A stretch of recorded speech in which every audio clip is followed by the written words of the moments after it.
Get ready for a delicious mashup of pumpkin pie, toasted oats, and maple syrup in my high-protein pumpkin pancakes. They're made gluten-free with oat flour and baked light and fluffy with cottage cheese. And they're naturally sweetened with my Greek yogurt maple cinnamon syrup. You could easily batch prep these for a quick breakfast or serve them for a special occasion. With these, you can enjoy the taste of the fall season any time of year. This recipe is made gluten-free with oat flour, and you can either use store-bought flour or you can grind your own. All you need is a blender or a food processor or like a magic bullet. I'm going to show you how easy it is with my blender. This recipe calls for 1.5 cups of oat flour, so we're going to grind 2 cups to make sure that we have enough. And you can use either old-fashioned oats or quick oats. So I'm just going to dump these right into my blender and then blend it for a few seconds.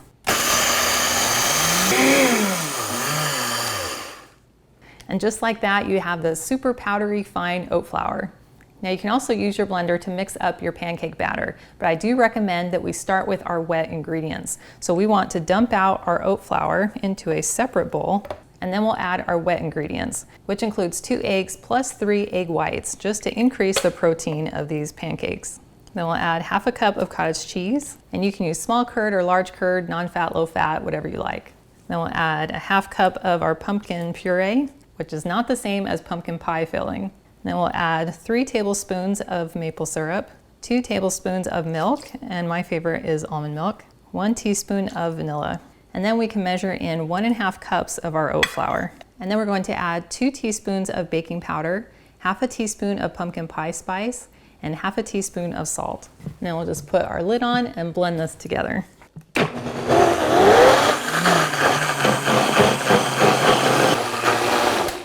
Ooh, that smells so good. Now we could just spoon the batter right out of our blender into our pan to make our pancakes, but I find it's a little bit cumbersome and large. So I prefer to just pour all of my batter into a smaller container.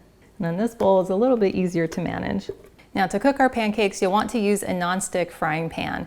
Now because these pancakes have cottage cheese in them, you'll need to cook them a little bit slower and on a little bit lower heat than you might cook traditional pancakes. So I have found that turning my heat to medium and actually just below medium works perfectly. I'm going to start by spraying in just a little bit of coconut oil.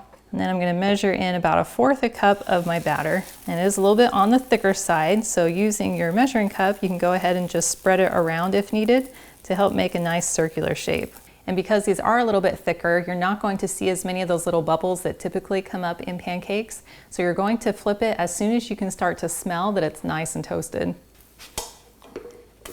Ooh, look at that. We get that beautiful toasting on the top with that beautiful orange color from our pumpkin, and it smells absolutely delicious. And now we're gonna let it cook for about a minute or less, and we can watch the sides of the pancake to see when it's cooked through. And you can lightly tap the sides just to make sure that it's done. Well, I think this is ready. Ooh, look at that perfect toasting on the bottom.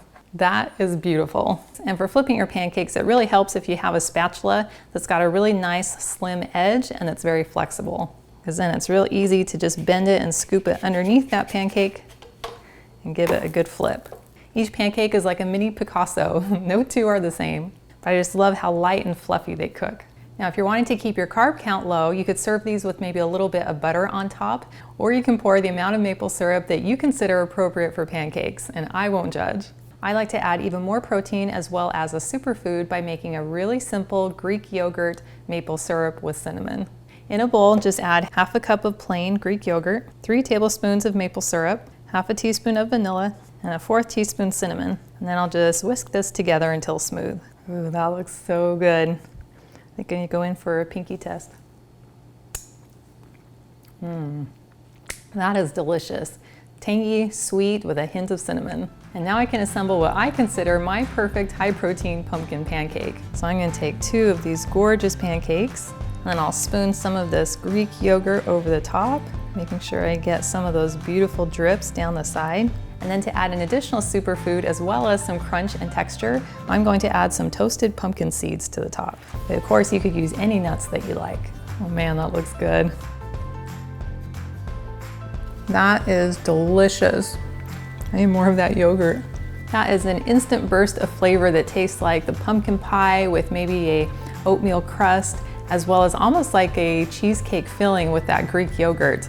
And then I get that perfect amount of sweetness coming in from the maple syrup, and I get the seasonings coming in from the pumpkin pie spice, as well as that little bit of cinnamon that's in the syrup. It's emotionally satisfying because it encompasses all those delicious tastes of fall and pumpkin. Now, maple syrup is a natural sweetener, but it is a sugar, so you will need to use some moderation. But with the clean, natural ingredients, you're gonna feel good even after you eat these pancakes. Well, thank you so much for hanging out with me today in my kitchen, and I've included a link in the video description below to the full recipe, which is on my website, gentletummy.com. And I also invite you to like and subscribe to my channel. And if you know someone who you think would love this recipe, please share it with them. And I can't wait to have you hang out with me again in my kitchen next time.